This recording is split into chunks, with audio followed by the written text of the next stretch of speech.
Hello, hello, comment allez-vous? Regardez cet arbre orné de fleurs derrière moi. Il est vraiment beau. Aujourd'hui, je vous invite à découvrir les plans film Adox CHS 102. Je ne l'ai jamais utilisé auparavant. C'est un film noir et blanc de type orthopanchromatique, avec la sensibilité classique des 100 ISO. L'emballage d'Adox me rappelle l'emballage des Kodak, Ilford ou encore Fujifilm, en 3 boîtes carton dont une est un couvercle à l'intérieur, qui donne une protection supplémentaire de lumière. La boîte contient 25 plans film et sont contenus dans un sachet noir standard.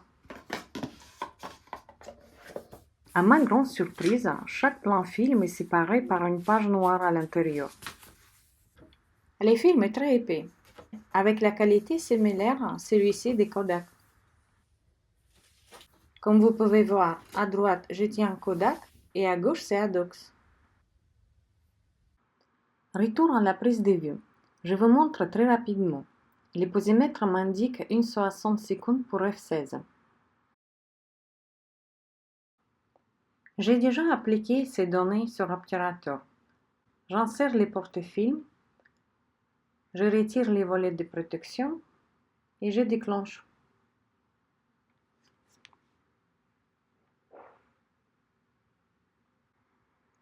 Et voilà, c'est fait. Je vous propose tout de suite passer au résultat final, tirage argentique. Si cela vous intéresse, les détails concernant le tirage argentique sont disponibles à la fin de cette vidéo. Je trouve que l'image obtenue est très douce, avec des tonalités de gris très légères.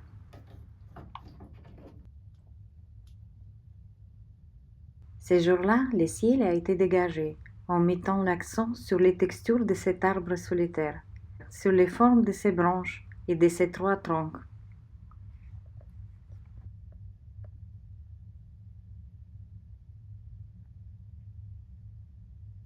Je continue avec les résultats digitaux.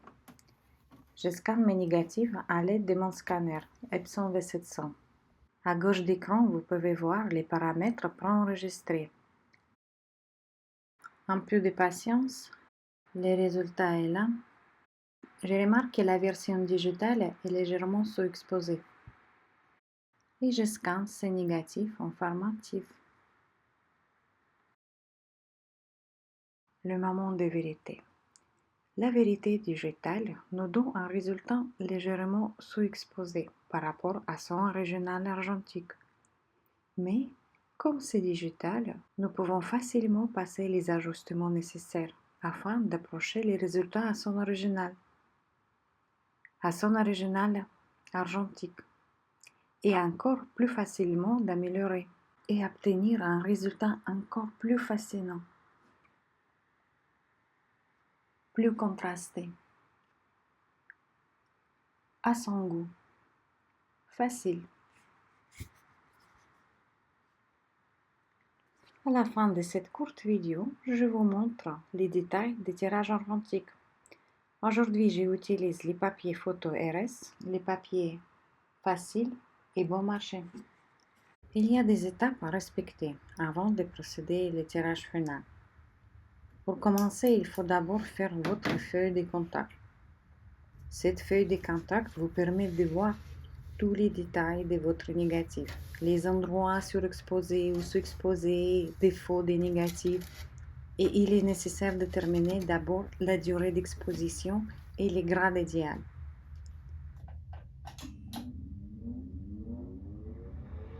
J'ai fait plusieurs bandes d'essai avant d'obtenir ce résultat final. Je vois que mon négatif est exposé correctement. Dès maintenant, je peux passer à une deuxième étape, le tirage argentique.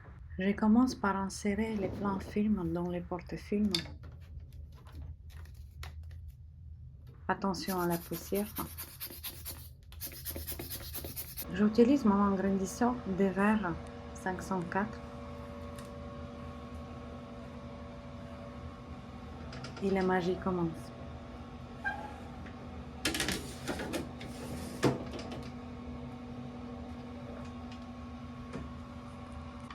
Cette partie, j'adore particulièrement.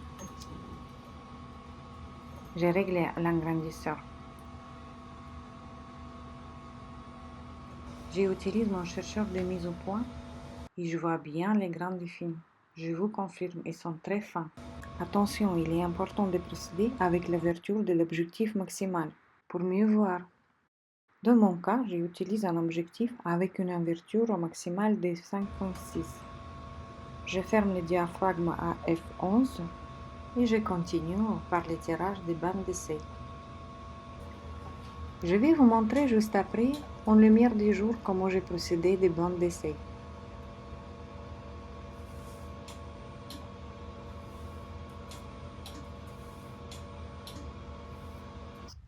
Je voudrais attirer votre attention sur l'importance des tirages des bandes d'essai.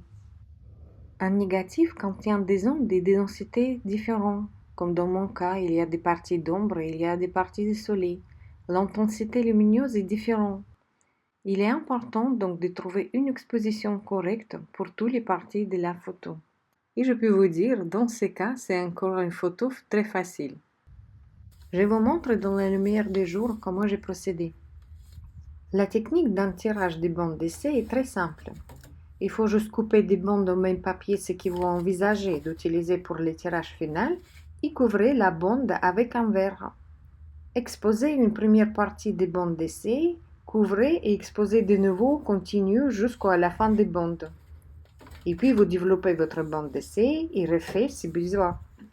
Et puis quand vous allez trouver le temps d'exposition finale, il est nécessaire également de faire l'étirage des bandes des différentes parties d'image. Cela permet une lecture facile des zones ombreuses et des zones ensoleillées de votre image.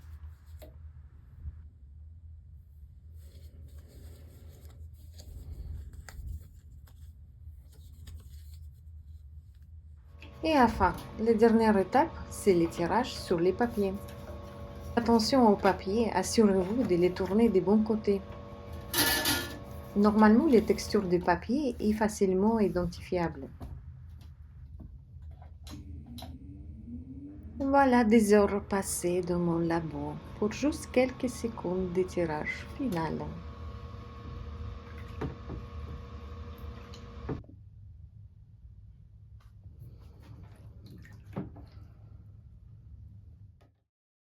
Et à la fin de cette vidéo, je reviens à mon résultat digital. Juste un peu balader sur l'image et vous montrer que les gras de ces films sont extrêmement fins.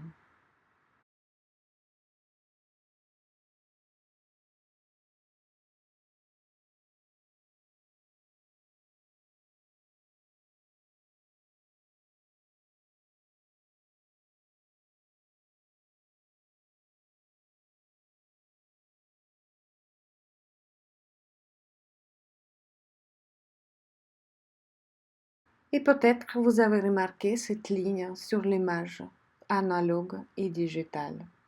Il ne s'agit pas des défauts des films, il s'agit des défauts de ma chambre. Malheureusement, les soufflets de ma chambre est devenu trop vieux. C'est donc un rayon du soleil qui traverse ces soufflets. À prévoir un remplacement ou une réparation. J'espère que cette vidéo vous a plu. À très bientôt.